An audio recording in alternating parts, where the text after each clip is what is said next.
What's going on, everybody? Just want to make a quick video in regards to unemployment benefits in the state of New Jersey and what to expect, how it works, and what to do basically when it runs out. So, to start, let's go over the beginning stages of applying. You're basically going to go online, go to NJ Unemployment, fill out a whole claim, answer some questions about your employer, um, some personal information, and things like that. What you want to keep in mind is when it asks for the reason of why you're applying for work, you want to put lack of work. If you got fired from a job, do not put down that you were terminated or fired. It's going to create an issue when you go to collect your weekly benefits or certify your weekly benefits. Most people that click fired is going to put them in a bucket where they need to go through an additional verification, which can take all the way up to 30 days. I've seen it happen with a couple of my friends and family members. Try not to do that. Yes, you're kind of lying, but you know what? Put down lack of work, because if the job really wanted you, they would have found additional work for you. So when you do apply online, please make sure to put lack of work so you can begin the process of receiving benefits at least. And approximately 2 weeks later, you're going to receive in the mail one of these. Okay? This is basically outlining what you qualify for with New Jersey unemployment, the max benefit.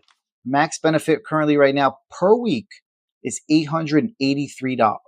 That's every week up to 6 months or 26 weeks.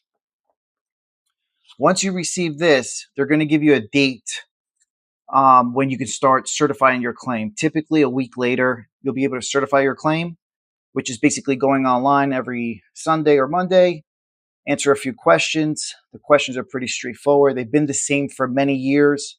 I applied for unemployment back in 2008, and the questions are still the same till today. Question number one is typically, are you currently working? You're obviously going to say no. Did you work during the weeks of XYZ? Are you actively seeking work? And do you certify that your answers are correct? Obviously, yes, because you weren't working. So those questions are always the same. You just do it once a week, certify it. You'll get paid in approximately 2 days later.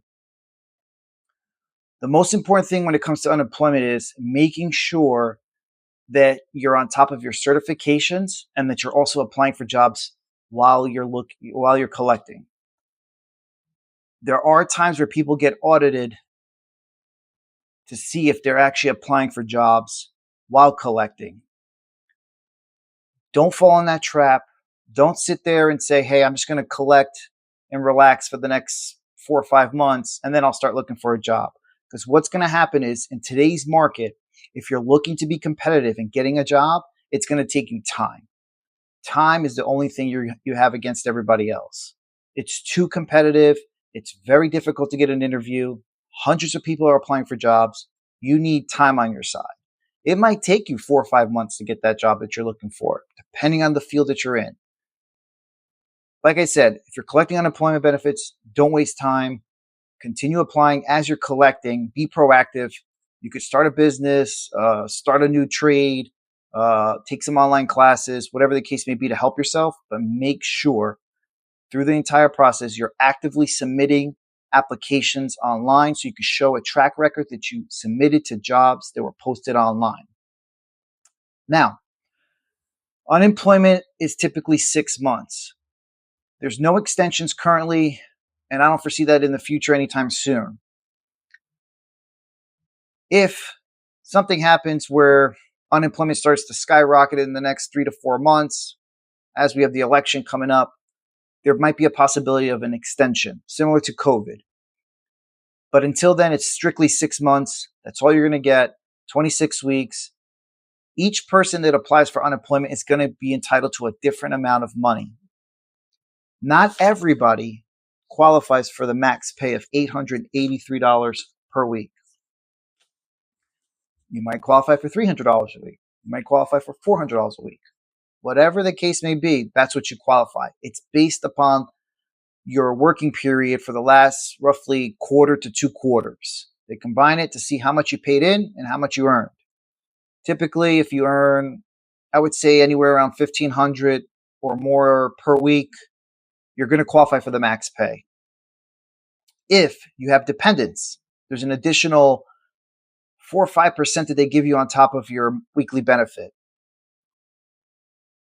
That's something you can submit and apply for online in the beginning process. They're going to ask for a social. So if you have any dependents, a child that you take care of, add them. It's extra money. It's free. Take advantage. Now, you're towards the end of unemployment. You still have no job. You're still interviewing. And there's only about 2 to 3 weeks left of unemployment left. What do? Well, unfortunately, there's no extensions. So you're going to be forced to get some type of job, whether it's a cash job of delivering pizza, doing Uber, DoorDash, whatever the case may be, whatever you have to do to get a job, that's what you have to do. It is very, very, very difficult to reapply and qualify for unemployment 2 times in a row. They're not going to allow you to do that. That's why you need to be proactive prior to applying and right after. Keep your options open, look for jobs, and do the best you can to get out of unemployment into a job that pays more than what you were getting before. I know it's not easy out there, guys. It's extremely competitive. I know when you go online on LinkedIn, it's very difficult to get a hiring manager to reach out to you, to schedule you for an interview. It's not that easy, but you got to be creative. Think outside the box. I made a video recently on tips and tricks because I was a recruiter for 5 years, how to get yourself that job you're looking for and how to stand out, what you can do to stand out to get your resume selected for an interview at least. The rest is up to you. No one else can help you except yourself. I'm going to come out with a video soon explaining more sales background stuff, which is my experience, how to sell yourself an interview and things like that, which can kind of benefit you as you're interviewing, because at the end of the day, we all are salespeople. We have to sell ourselves in an interview, no matter what. You have to convince that manager why they should select you, only you, as a candidate for the position. It all comes down to what? Sales. You need to persuade them, convince them why you're a good fit. I'll make a video about that soon. I hope this video helped you guys out. Until then, I wish you good luck on your job search.